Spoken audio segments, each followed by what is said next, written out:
भैया हमारे चैनल में आप लोगों का स्वागत है। तो हम आप लोग के बीच में एक गारी गीत लेकर के आई हूँ। अगर आप लोगों को पसंद आए तो लाइक करें, शेयर करें, सब्सक्राइब करें, दुलार प्यार अपना हमें ज़्यादा से ज़्यादा दें। और भैया आप लोग हमारे चैनल का नाम मत भूलिएगा। तो चलें आप लोग गारी गीत सुने। अरे फरी गाई ने बुला लाटा की गाई डाढ़िया हो, फरी गाई ने बुला लाटा की गाई डाढ़िया, अरे ने बुला तुरैया पारदेस। हाँ सीताराम से भजो, अरे ने बुला तुरैया पार देश। हाँ सीताराम से भजो, फरी गाई ने बुला लाटा की गाई डाढ़िया हो, फरी गाई ने बुला लाटा की गाई डाढ़िया, अरे ने बुला तुरैया पारदेस। हाँ सीताराम से भजो, अरे ने बुला तुरैया पार देश।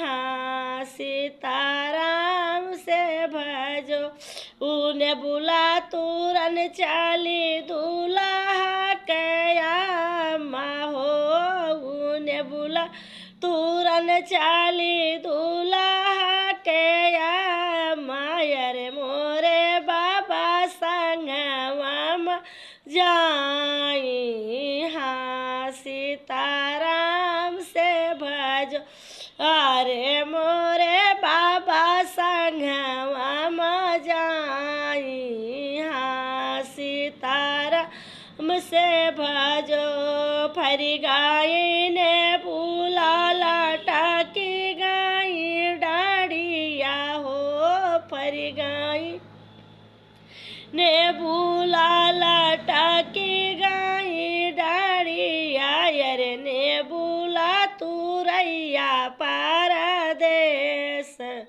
हाँ सीताराम से भजो, अरे ने बुला तुरैया पारदेस। हाँ सीताराम से भजो, अरे ने बुला तुरन गाई दूल्हा कई बाहिनी हो, ने बुला तुरन गाई दूल्हा कई बाहिनी, अरे मोरे भैया संगवा जाई। हाँ सीता राम से भजो, यारे मोरी भैया संगवा जाई। हाँ सीताराम से भजो, फरी गाई डाढ़िया लाटा की गई लेने बुला हो, फरी गई लेने बुला लाटा की गई डाढ़िया, अरे ने बुला तुरैया पारदेस। हाँ सीताराम से भजो, अरे ने बुला तुरैया पारदेस। हाँ सीताराम से भजो, ने बुला तुरन गाई दूल्हा कई बुआ, अरे नाउआ धोबिया संग जाई।